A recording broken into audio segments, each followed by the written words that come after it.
Yes, I agree. Prevention is better than cure. May dumaan na Kirkland Magnesium Glycinate sa feed ko. O, panoorin natin ha. Kasi hindi na pwedeng antayin natin na tumanda pa tayo bago tayo mag-take nito. Sabi nga, prevention is better than cure, di ba? Yes, I agree. Prevention is better than cure. Kaya, avoid nyo yung product na yan.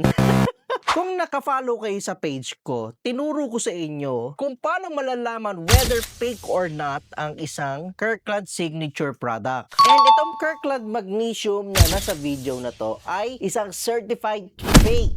Tingnan natin yung comments ha. Sabi nito ni Mars, Mantra, search nyo po, wala pong ganyang product si Kirkland. Matagal na akong gumagamit ng magnesium glycinate at walang 9-in-1 Kirkland. Correct! Tama ka Mars! Wala talagang ganyan. Great job! Isa pa. Fake, sabi ni Bell Isit. Ang dami pa naman niyang binili at buti na lang, hindi namin nainom. Kaya sinasabi ko sa inyo kapag ang price is too good to be true, huwag niyong bilhin. Mag-research din kayo. Kasi we have been selling Kirkland Signature products for 15 years na. And pag may nakita akong Kirkland Signature na sobrang mura, nako, magduda na kayo.